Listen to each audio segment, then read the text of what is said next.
Om lidt, der skal I køkkenerne. Og I skal selvfølgelig også arbejde med hummersmør.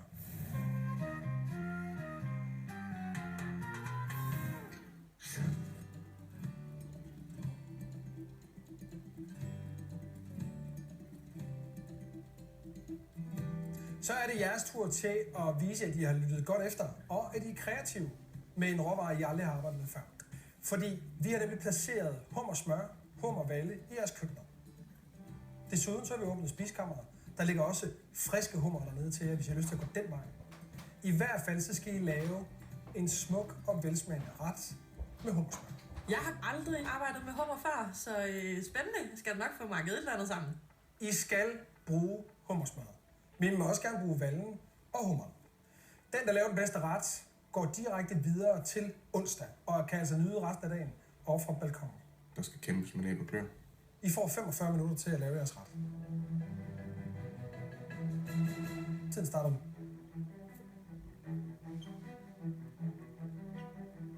Jeg har tænkt mig at lave æg benedict med hummerklo og en hollandaise på det her hummersmør. Jeg vælger at gå med den her hummer, fordi jeg tænker, at det er jo fantastisk godt kød, og det er jo ikke så tit, man får mulighed for at arbejde med så flot en hummer. Det er fandme godt, det der. Jeg glæder mig til at lave en ret med hummersmør. Det bliver sjovt at prøve at få skruet rigtig meget for hummersmagen med hummersmør. Jeg kunne godt tænke mig at bruge hummersmør i forbindelse med blanketsauce. Jeg tænker, det bliver godt. Altså en ting er ligesom at blive sat ind i, hvad er det hummersmør er, og hvad er det kan, ikke? Men en anden ting er jo rent faktisk at bruge det. Ja, og måske et godt hint, hvis man skal lave mad på lidt kort tid med hummersmør, det er lave en nem omskrivning og sige, det er brunet smør. Ja. Så alle de ting, hvor du vil bruge brunet smør, det kunne man med fordel bare skifte ud. Så for eksempel en dejlig lækker bøf, sådan lidt asiatisk style, men lavet, hvor at du har en masse grøntsager, spejset op noget ingefær, og så sådan der hummersmør med noget citrusfrugt, nogle forsløg udover. Altså det tager ikke 10 minutter at lave god mad på den måde. Du har vel nummer. Ja, tak skal du have. 45 minutter, det burde kunne lade sig gøre, men tiden går stærkt her, så det er i hvert fald ikke noget, jeg har alt for god tid til. Jeg tænker, jeg vil lave en blomkålspuré med en ristet hasselnødder, så vil jeg blancere og stege hummerhale, og så vil jeg lave en blanketsauce med hummersmør, og så kører den på en sifon.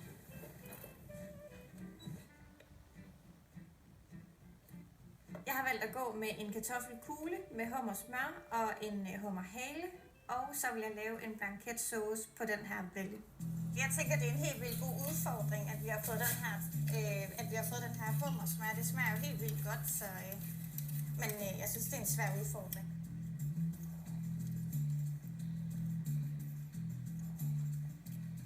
Jeg vælger at gå med halen, fordi det er det, jeg er mest bekendt med. Men også fordi anretningen er helt vildt vigtig for mig, og der passer kloen ikke. Jeg skal lave en hummerhale i en hollandaise på hummersmør med lidt kål, nødder og lidt ost. Så det bliver spændende. Jeg skal lave en ravioli med hummer i, og så bruger jeg den hummersmør.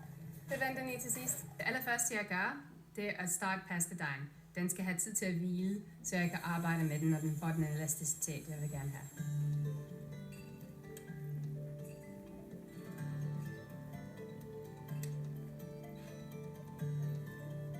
Jeg blancherer lige min hummerhale i 3 minutter i vand med en kniv i, så den ikke krydder sammen.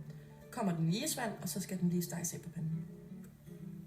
Jeg skal lave hummer tornado, så jeg skal faktisk kun bruge halen. Og så skal jeg lave en hummer savion med noget af valle og det smør her. Så nu går jeg lige i gang med at lave min hummer. Gør den klar.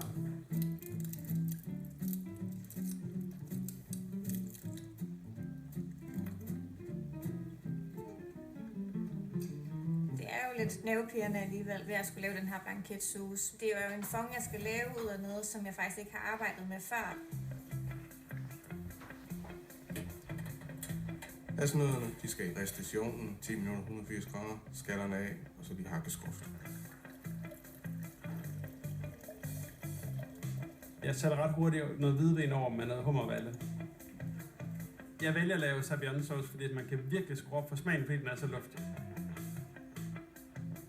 Min kål skal steges i noget smør med noget salt, peber og citron, og så skal det rulles pænt op og lægges oven på min hummer. Får den lige 3 minutter. Og så skal den direkte over i isvand bagefter. Nå, nu skal vi prøve det her med hummer. Hvordan jeg lige får den skilt bedst muligt ad. Og så kan vi få lov til at hvile lidt. Det har dejen bedst ved. Ej, det dufter godt.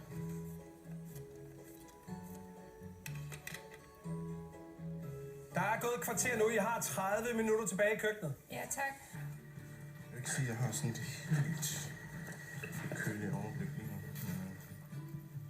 Nu skal jeg lige have planteret min hummerhane, og så se om vi kan få den ud af skallen bagefter. Jeg tænker meget på konsistensen af min fyld. Jeg vil gerne have, så den bliver lidt mere saftig, så det ikke bliver tør indeni. Så jeg tænker, sådan creme fraiche. Jeg begynder at brække kloen op, der prøver jeg bare ligesom at sjusse mig frem, så den får nogle dask, og så prøver jeg sådan stille og roligt at lirke kloen ud. Så er jeg sådan lidt overrasket over, at det var så nemt. Jeg troede, det var rigtig svært. Min kartoffelmos skal på køl, fordi så er det meget nemmere for mig at forme og få den vendt i rasp senere.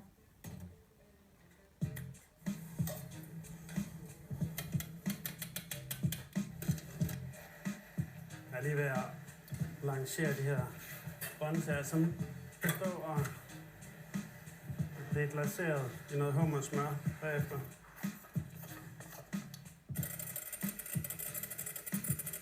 Når jeg laver min hollandaise, starter jeg med at tage 2 æggeblommer, en spiskefuld hvidvinsedike og piske det op til at blive skumle.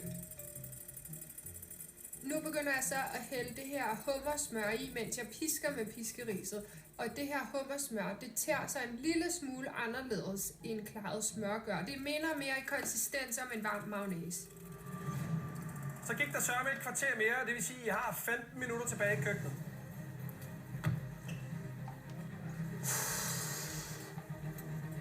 Jeg er mega presset, fordi jeg bare står og kæmper med den her kogeplade, hvilket stresser mig helt vildt. Hej Mia mig.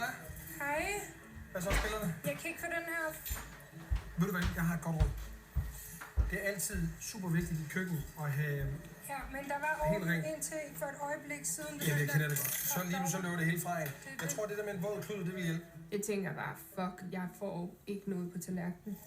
Mia Maja, hvordan griber du den her opgave an? Prøv lige at fortælle mig, hvad skal du lave? Jeg skal lave Hvad lægger det her op til? en benedikt med hummer. Se, nu kan du tage det med den her. For så giver det mening. Der er ikke noget bedre end rent køkken nu. Milke han laver lige den der, hallo, få tørret tingene af, i stedet for panik over det. Og det hjælper super meget. Fint rundet, det bliver det ikke.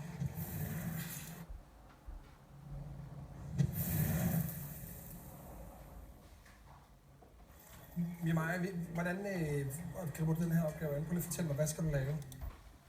Og det hjælper super meget. Okay. Jo, men altså, hvad kan man sige? Nu siger jeg bare noget her. For mig, hvis jeg fik det der på min Eggs Benedict, og det var smagt til, Så vil det smage godt. i hvert fald ikke sende det tilbage. Jeg vil bare sige det sådan. Pas nu på, at du ikke ødelægger noget, der fungerer for dig. Hvad er du... Maja, du virker en lille smule presset. Ja, og det er fordi, at den her ret er egentlig skide irriterende at lave, ikke? Fordi man har ikke noget at lave i starten rigtigt. Ja. Mia Maja, prøv at høre, ved du hvad? Jeg tror, jeg giver dig en lille smule ro og fred hernede til lige at komme i mål med den, ikke? Og så, Mia Maja, prøv at kigge op. Træk vejret. Tør tingene af. Tag det en ting ad gangen. Altså, det smager meget godt, det der. Det var virkelig rart, at Milke lige kom forbi køkkenet der. Jeg får min kartoffelkugle, og så vil jeg vende den i noget æg og i noget rasp. Det går ikke sådan super godt. Min kartoffelmus, den er slet ikke tyk nok, og den har ikke noget at køle nok af. Hver eneste gang jeg prøver at vende den i det her æg, så bliver den bare ved med at falde lidt fra hinanden.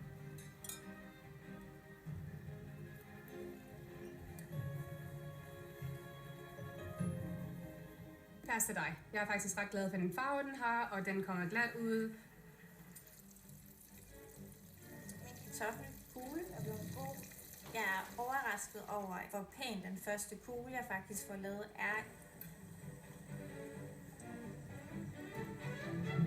Det her brød, det skal sådan set bare lige steges af, så det kan være bunden til den her ret. Hvordan går det, Natasha? Det går okay, ja. Mit hjerte banker lidt. Lækkert. Ja. Det banker for hummeren. Ja, lige præcis med smør. Wow, det er luksus. Hvor var... Ja, men det er da total luksus, det her. Det ser flot ud, hva'? Ja, men prøv at sætte dig. Ja. Det må faktisk godt lige smage lidt mere vin. Tilsætter lige lidt. I har bare 5 minutter igen.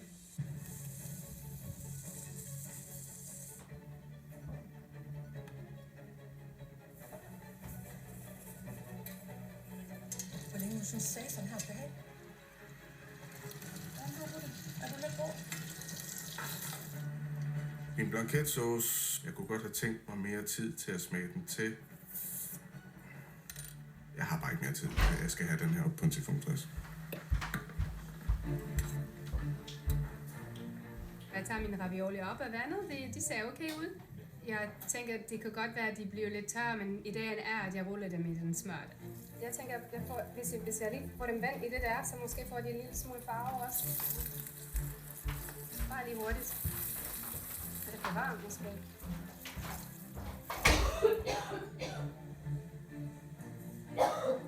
Jeg skal bruge lidt tid til at anrette og få sovsen på og få stablet det op, så det kan stå af sig selv.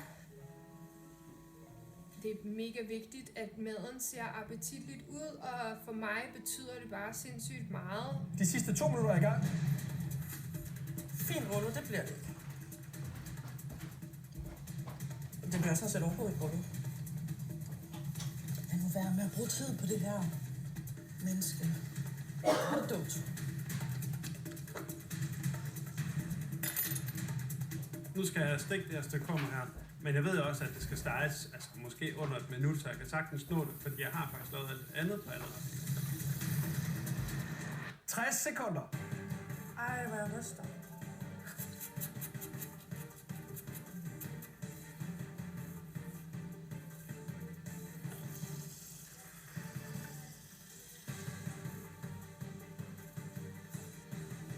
Der er 30 sekunder igen. Ja, tak.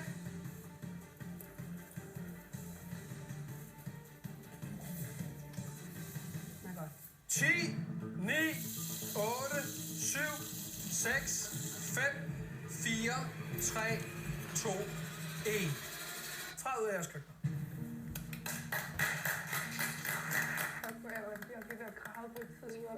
Men jeg er mega tilfreds med resultatet. Den ser sindssygt flot ud.